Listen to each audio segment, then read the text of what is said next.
need to affirm to the universe, gentlemen. You need to wake up every day and you need to talk to the universe as if it was Alexa or Siri, and you need to say, I want to see how good life can get. I've been saying this all the time, and I thought that my life was already perfect 2 or 3 years ago, and still it keeps getting better. Oh, yeah. My life keeps getting better. Now, life isn't a straight line, right? I didn't get to the top in a straight line. I had bumps, bruises, I had setbacks. Yeah, I got cut up, I got stabbed, I had a lot of problems. But here I am at the top. Life's not a straight line. But every single day I say, I want to see how good life can get, and God keeps providing. He keeps making me richer. I retain my wealth, I retain my health, I make better friends, I have amazing relationships, I have love in my life. Everything goes well for me all of the time. I can't explain in human words how fantastic my life is. I wouldn't change it. Close your eyes for a moment and imagine standing at the edge of history, where the bold, unyielding wisdom of Andrew Tate meets the timeless teachings of ancient Stoics. In this realm, where struggle becomes triumph and adversity fuels growth, we find profound lessons that transcend time. Are you prepared to look into this mirror of history and transform your understanding of today's challenges? Let's step into this world where ancient wisdom meets modern resilience. Andrew Tate's call to affirm our desires to the universe echoes the Stoic emphasis on the power of intention and focus. Like Seneca, who championed the mastery of one's own mind, Tate encourages us to project our aspirations and acknowledge life's non-linear path. Here we see a fusion of Stoic philosophy and Tate's approach. Life is a journey of continuous improvement, where every setback is a stepping stone to greater heights. I say that life as a man is exceptionally difficult. I say the most beautiful and the most terrifying thing about being a man is you're born without value. Society doesn't care about you. You're only going to be cared about based on how useful you are. You have the chance to build yourself up and become a superhero if you're prepared to do the hard work and be indefatigable enough to never quit. But if you're going to stand around and wait for a handout, nobody's going to ever respect you. And I think that a lot of people have forgotten about how difficult and how competitive it is as a man. We're always in constant competition with each other. And it's your duty as a man to stand up and say, I want to be as important and strong and good-hearted and God-fearing as possible. And I need to work hard to achieve those things.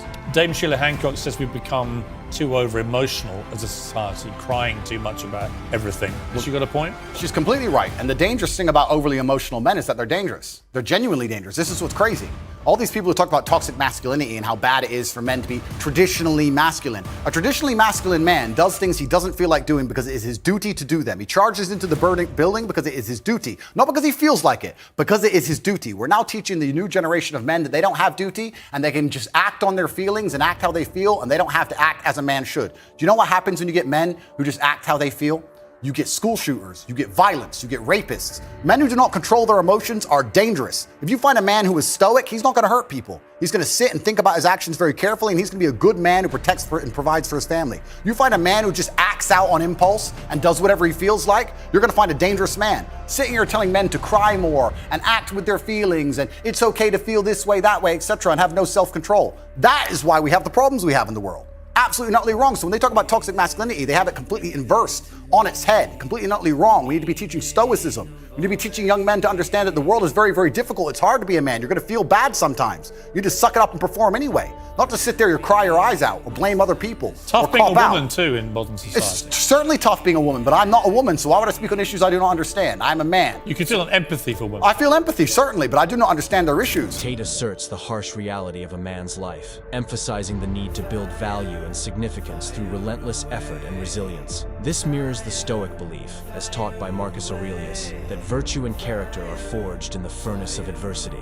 Tate's call for men to rise above societal expectations and embrace their duty aligns with the Stoic principle of living a life driven by purpose and responsibility. I don't think that men should ever consider how happy they are. I think that for a man, the paradigm of analyzing yourself based on your mood is an incorrect way to approach life. I don't think it makes you competitive.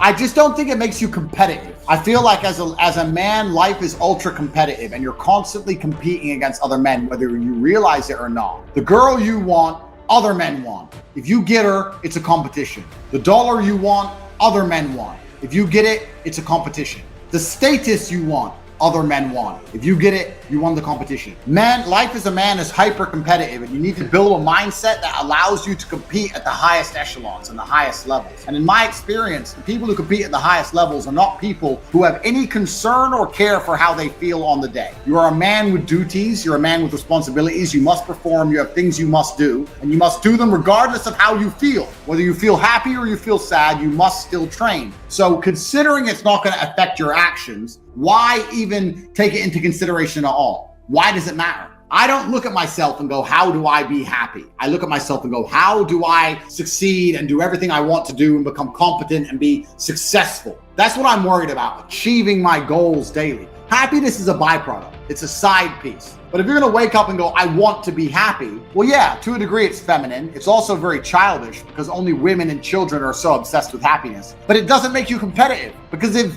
you're concerned with being happy, that means you're only going to perform when you feel like it. That means you can't outcompete the men who perform every day regardless. And that's why, as a man, you need to be building a mindset that makes you as competitive as possible. And I think that considering happiness as a concept, as an ideal, as an idea in and of itself is a bad idea. I think it's a mistake. So it doesn't even cross my mind if I'm happy. It doesn't even cross my mind. I got shit to do. Challenging the importance of happiness in a man's life, Tate's perspective resonates with the Stoic dismissal of fleeting emotions in favor of duty and performance. The Stoics, like Epictetus, taught that true contentment comes from fulfilling one's role and responsibilities, not from the pursuit of happiness. Tate's focus on competitive excellence and daily achievement mirrors this Stoic ideal of prioritizing action and self-discipline over emotional state. As we bridge the gap between the ancient Stoics and Andrew Tate's modern insights, we uncover a timeless truth. The key to fulfillment and success lies in our ability to face life's challenges with courage and determination. These teachings, both old and new, guide us in navigating a world of constant competition and change. What lessons will you apply from this confluence of past wisdom and present strategy? Join us on this journey of self-mastery and personal growth.